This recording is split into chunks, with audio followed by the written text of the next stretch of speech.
Open on कर दें।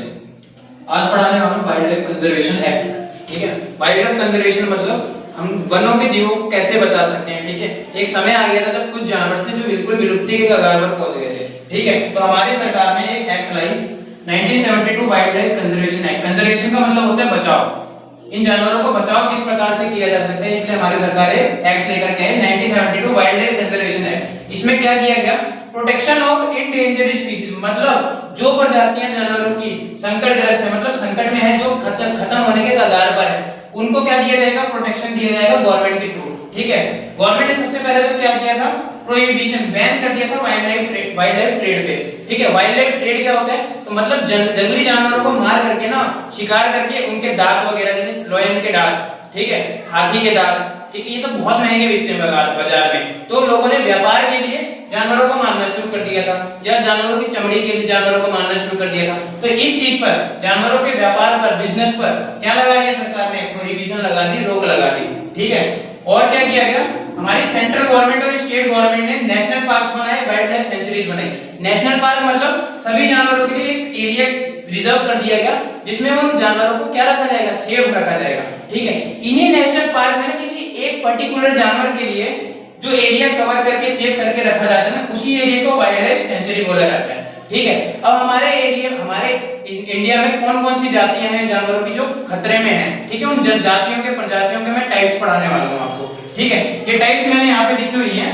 सबसे पहले टाइप है इंडेंजर्ड स्पीशीज। ये वो प्रजातियां हैं जो बिल्कुल संकट में है, अब अगर इनको नहीं बचाया गया तो ये खत्म हो जाएंगी, बिल्कुल विलुप्त हो जाएंगी। इसमें आ जाता है हमारा क्रोकोडाइल यानी मगरमच्छ, ठीक है, राइनो मतलब गेंडा, टाइगर, ठीक है, और दूसरी प्रजाति आती है रेयर स्पीशीज। रेयर स्पीशीज वो प्रजातियां हैं जानवर की जो बिल्कुल अब रेयर मिलती हैं, हमें कहीं कहीं पे देखने को मिलती हैं। ठीक है, इसमें ब्राउन बियर मतलब भूरा भालू आ गया है, डेजर्ट फॉक्स मतलब जो रेगिस्तानी वो होती है, लोमड़ी होती है, वो रेयर स्पीशीज में आती है। रेयर कभी कभार ही दिखेगी रेगिस्तानी जो फॉक्स है आपको। ठीक है, एंडेमिक स्पीशीज, एंडेमिक शब्द का मतलब होता है स्थानीय, मतलब एक स्थान, कोई विशेष स्थान होगा, कोई पर्टिकुलर एक जगह होगी जहां पर ये प्रजाति आपको मिलेगी।